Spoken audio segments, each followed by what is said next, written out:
Voilà les amis, time frame 15 minutes, tendance baissière. On va attendre qu'on crée une latéralisation, une consolidation, comme pourrait être dans ce cas. On casse la première fois à la baisse. On se trace ce niveau. On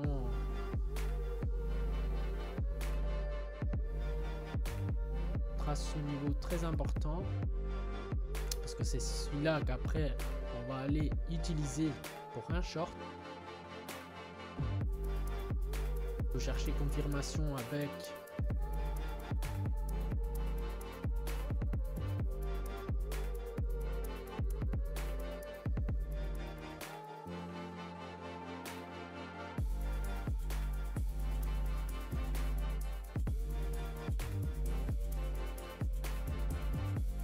on pourrait rechercher un engulfing bearish, donc comme celui-là.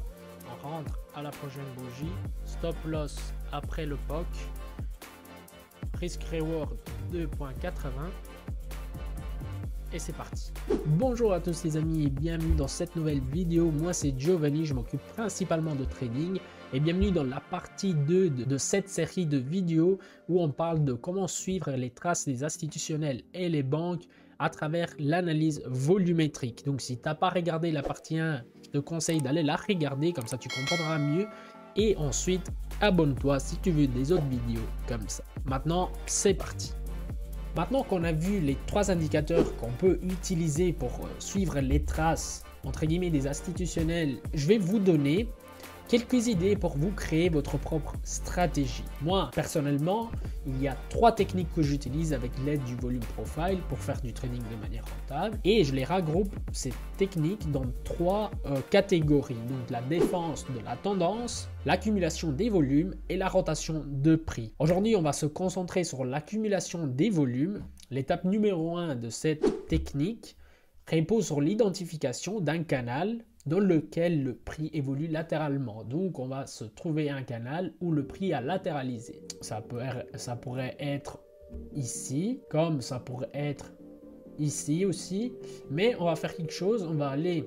Alors, je ne regarde pas le graphique, on va aller en arrière dans le temps et on va le faire ensemble.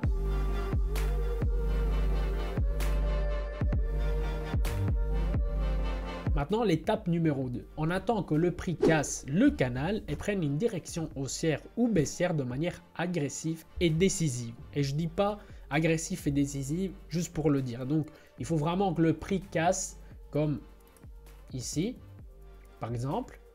Regardez, ça c'est un canal. On va aller se aider avec le volume profile. Ici, le Fixed Range Volume Profile. On va identifier le POC. Donc, ce que vous pouvez faire, c'est 2 choses. Soit identifier, on attend que le prix casse le canal et prenne une direction haussière ou baissière. Donc, ici, dans ce cas. Et maintenant, on va passer à la 3e étape. Donc, on identifie le POC, le point of control, de la phase d'accumulation. Donc, dans ce cas-là, c'est ici. Et qu'est-ce qu'on va faire? On va attendre que le prix retourne sur le POC. Voilà, ici, on a un très beau exemple.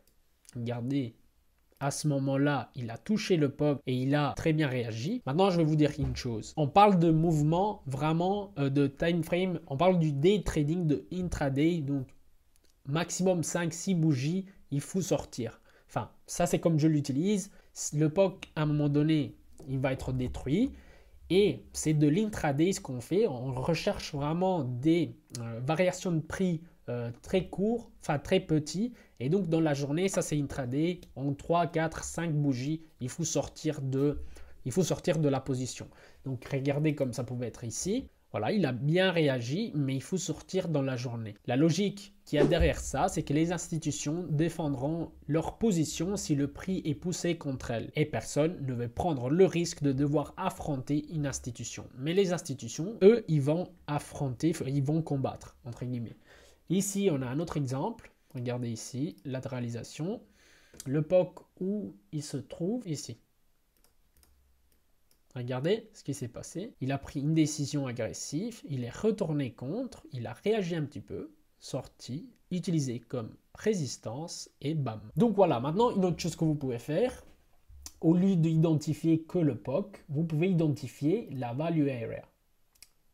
Bien sûr, ça donne un peu plus d'occasion, Parce que regardez ici, on est rentré dans la value area de l'accumulation précédente et voilà, on réagit. Mais les gars, il faut sortir tout de suite. Maintenant, ce n'est pas la stratégie que je vous donne juste les moyens, des techniques, des idées pour vous créer votre propre stratégie. Et si vous voulez vous créer une stratégie, vous savez déjà ce qu'il faut faire. Il faut faire du backtesting. Donc, ça pourrait être l'entrée quand le prix atteint le POC. Ça pourrait être une idée. Donc, voilà, ça pourrait être le point d'entrée. Après, il faut choisir, il faut backtester et choisir le take profit et le stop loss. Et c'est seulement en faisant du backtesting qu'on se rend compte que, voilà, peut-être que le stop loss, comme ça, il est trop serré, il faut le revoir un petit peu. Le take profit, peut-être qu'il est trop ambitieux, il faut le revoir un petit peu aussi à la baisse. Et donc, c'est seulement comme ça que vous pouvez vous construire votre propre stratégie. Maintenant, est-ce que les volumes sont fiables? Normalement, les marchés réglementés et les échanges centralisés fournissent des données fiables, telles que les contrats à terme, par exemple les futures ou le marché boursier, le stock market, parce que c'est des marchés centralisés. Donc là, c'est très fiable. Sur le Forex, nous avons plusieurs fournisseurs de données. Donc, c'est des marchés non centralisés, donc décentralisés. Et donc, beaucoup disent que les volumes ne sont pas fiables et réels. Alors, qu'est-ce qu'on pourrait faire? On a une solution, c'est utiliser dans la mesure du possible, au lieu d'aller dans les, par exemple, euro-dollar, les futures des devises même. Donc, soit vous allez dans le future de l'euro, le future du dollar, et là, vous savez que les volumes sont très fiables. Ou alors, ce que vous pouvez faire, deuxième solution, sur le Forex, vous pouvez utiliser des données d'un courtier qui propose des données de qualité. Donc, vous cherchez c'est lequel, par exemple, pour euro-dollar, celui qui a plus de liquidité, qui échange plus de liquidité. Et donc, à ce moment-là, vous aurez plus de probabilité. Vous faites toujours du backtesting pour voir si ça marche. Et normalement, si vous avez un broker avec des données de qualité, vous pouvez, dormir. Les amis, maintenant on arrive à la fin de cette vidéo. On peut faire encore quelques exemples si vous voulez. Par exemple, ici, ici il y a une accumulation, enfin une distribution plutôt. On se met le POC ici. Il y a un cluster ici aussi. Et on va voir le prix, s'il va réagir.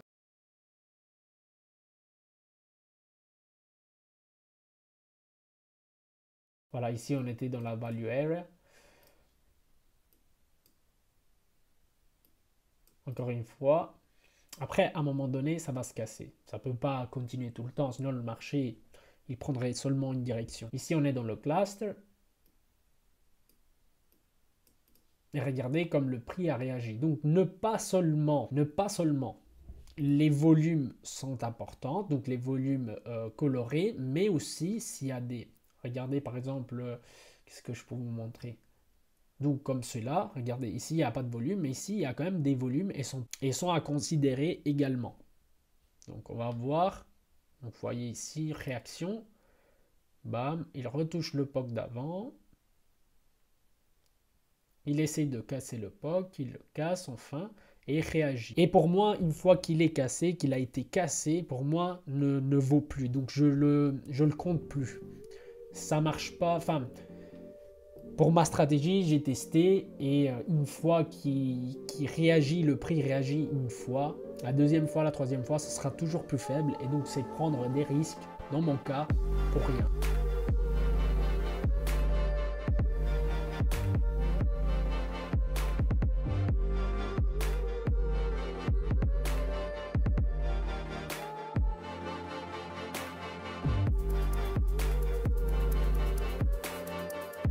Ici, on en avait une, on m'a même pas donné le temps.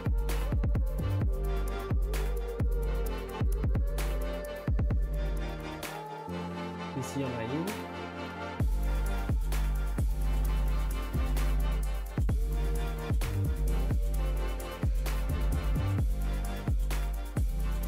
Voilà, vous voyez.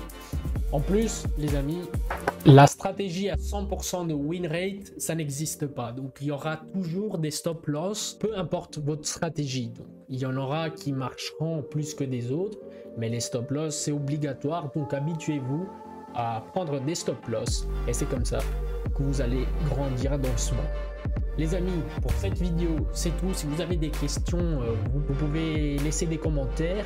Abonnez-vous si vous voulez des autres vidéos comme ça. Et en plus de ça, il y a un groupe Telegram. Donc, en gros, je vais partager, comme la dernière fois, j'ai partagé donc, quel genre de vidéo vous plaiserait voir. Donc, c'est gratuit. Vous trouvez le lien en description. Donc, rentrez dans le groupe Telegram. Et c'est comme ça qu'on va grandir tous ensemble.